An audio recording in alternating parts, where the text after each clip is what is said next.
Hey you guys, it's Peter, and welcome to my channel, Peterisms, where I tell stories of my life and just little things that I have learned as I have grown into the person that I am today. And I have Arlena with me today, and I am spending a day with a subscriber, and she has been on every single channel. I didn't think she would want to be, and then we weren't going to do the vlog, and she was like, well, I kind of like to be on the vlog, and then I said, okay, well, do you want to do a Peterisms video? Because the battery, we have no idea how much. I've already gone through one battery, so we have no idea how much longer we have on this battery, so we may have to like wrap this video quick. But I said to her before we started, because I messed up the intro like 3 times, and she goes, this is your Peterisms channel, not your. So we started laughing, and I said, okay, we have to be a little bit more serious this channel. So I was going to bring a meditation book if we were going to do this. But at the last moment, I thought, you know what, I used to do this kind of series on this channel. I haven't done it forever, called, what was it called, like Dear Peter or something like that. People would write emails to me, and they would tell me things that were going on in their life, and I would give them suggestions just based on personal experience and things I've gone through in my life, things I messed up on, things like that. Nothing professional whatsoever. Like I always say, if you need professional guidance and help, please seek it out. This is just 2 friends sitting here talking about stuff. So I said to Arlena, I said, do you have anything that you would ask? And she was like, oh yeah. I was like, she started talking about it actually. So spill, girl, and then I will, if you want feedback, I can give it to you, or suggestions or whatever. So I had my best friend of about 10 years, like best friend, like sister best friend, and my wedding was approaching, and she got kind of distant. She met a new boyfriend, and so I thought that was probably the reason, because we started hanging out and he always had to be there. And then she said, oh, I don't think I'm gonna be able to come to the bridal shower. And I was like, are you serious? Like, you're my best friend, and I was. And you said that to her? Yes, because I was in her wedding. I did everything for her wedding. And she said, yeah, I don't think I'm gonna be able to come. And I was like, are you coming to the wedding? And she said, I think we're going on vacation. And I was like, you can't go a different day, like it's my wedding. And she said, yeah, no, I don't think so. And you had like a big wedding, because we like talked about that in the past. And I mean, yeah, it was I mean not 500 people, but it was a serious formal deal. Yeah. And so I was hurt. I was very hurt, but I was still talking to her. But then I found out that she went to some random person's wedding on the same day as mine. Do you know who that person was in relation to her? Somebody her dad knew. Was it a family obligation that she had to go on? No. Okay. She just went with her parents because they were, I guess, having a party or something afterwards. So when I found that out, I just cut all ties with her. How long have you been friends with her? Had you been friends with her? Since sophomore year of high school. And this was 7 years ago? No. This was 2017. No, you and Brandon met 7 years ago. Yeah. Okay, so what year was it? 2017? Yeah. So this was 3 years ago. Yeah. And since then, I've tried talking to her. She recently moved to Texas, so I haven't talked to her as much, but she was in town last week because she brought her kids back to see their dad, and she was like, let's get lunch and blah blah blah. And I told Brandon that she was coming to town. He's like, why would you do that to yourself? And I was thinking, I was like, why would I do that to myself? Good question. But I was like, I kind of want to see her, but then I thought about it, and I was like, I don't think I really do. So I was following her on Instagram, and I unfollowed her, and I'm like, I think I need to start this new year out without thinking about her at all. Like, I want that friendship, because I told you, like, I don't have a lot of friends, and oh, that's how the conversation started. You said, I don't have a lot of friends. And I think I just desperately wanted her friendship so badly that I would take any contact with her I could get, but I don't think I need that. I think I'd rather, like, wait for the right friend than the wrong friend. Did you tell her how you felt about the wedding? Yeah. So she knows? Yeah, she knows. And then what did she say about it? Did she say I'm sorry or anything? No, I never got none. I'm sorry or nothing. Was she supposed to be in your wedding? Yeah.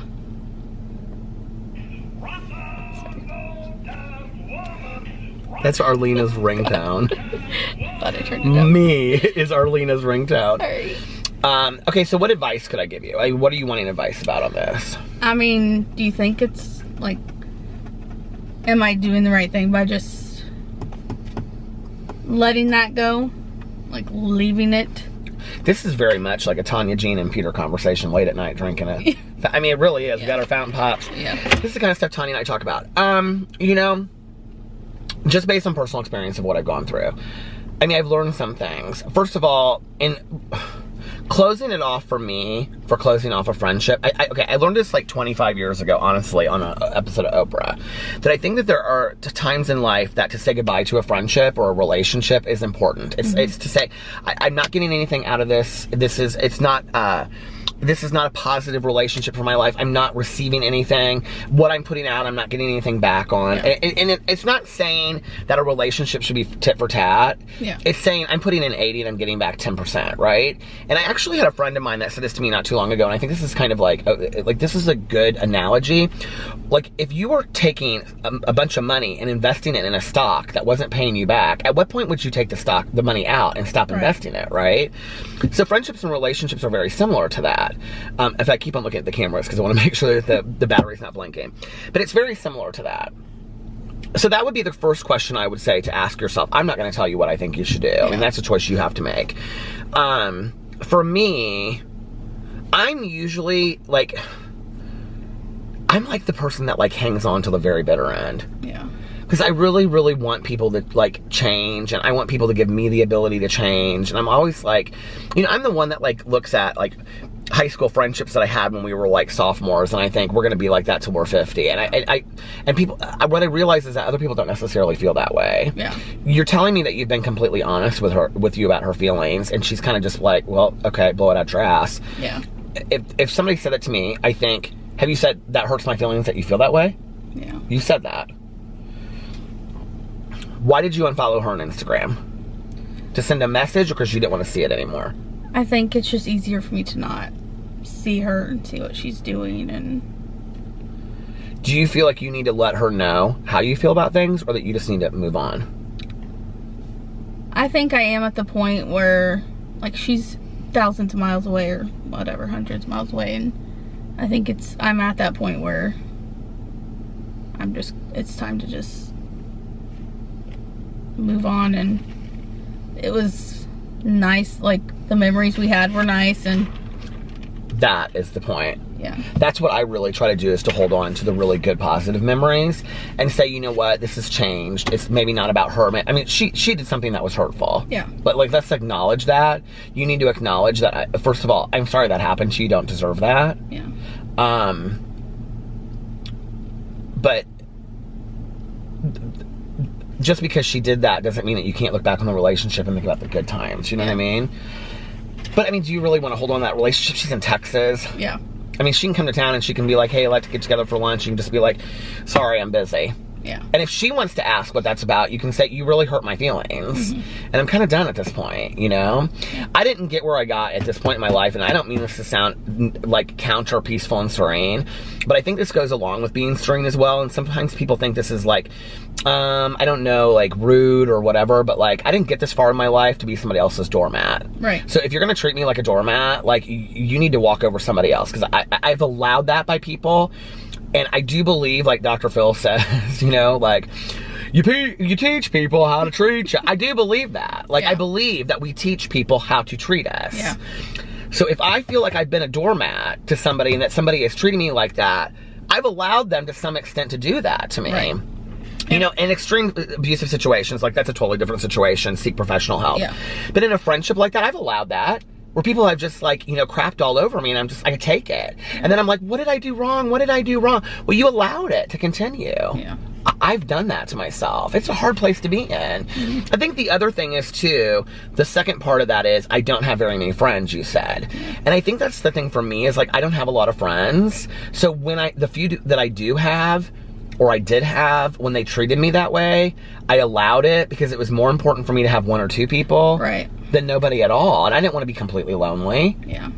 But what I've realized in the last year is I would rather have 1 or 2 people or nobody at all. Yeah. I'm much happier with my dogs and my husband. Yeah. Like you have Catsy Klein or cat what is it? Catsy Klein. Catsy Klein, the cat. Yeah. You have Catsy Klein and your husband Brandon, and you have your mom and your granny, and you have people that you work with. But I do think let's put some of that energy into finding somebody to hang out with too. If there's anybody in your peripheral, circle that it's like, I could ask them to do something, but I'm kind of nervous to do that. But like, they go to lunch, I go to lunch, but we could go to lunch together sometime. Somebody you work with or something like that. You know what I mean? Just somebody random. I think for me, you're looking at me like, no, I have nobody like that. But I think just to put like, some energy into that sometimes. Yeah. It's like with me being like in a 12-step program, I had to start like picking up the phone and calling. What did I just do? Oh, I don't want to do that. Don't want to put it in 4-wheel drive. But for me, like, I had to start, like, picking up the phone and calling other people and, like, forming friendships. And that was hard for me because I'm, like, so socially awkward and I have so much social anxiety, I'm sorry, though. I know it sucks when you go through that with a friendship. Yeah. Yeah, but I think this decade is done, so. You know what you could do for a Christmas present? This decade is done. Yeah. And you know what? I mean, like, what a really good, like, final moment to, like, come to terms. And, like, and maybe not let it in a bitter way. Yeah. But, like, maybe just, like, as you reflect upon that, like, sit there and, like, even look at a picture of you guys and be like, you know what? This was a really good time. But it's time to move on. And the next decade is for newer, more positive things. We've been talking all day today about, oh, look, do you see what's happening? Oh, good timing. The battery's flashing. Yep. But we've been talking all day today about the power of positivity and being more positive moving forward and things like that. I've been encouraging her to do that all day long. Negative Nancy.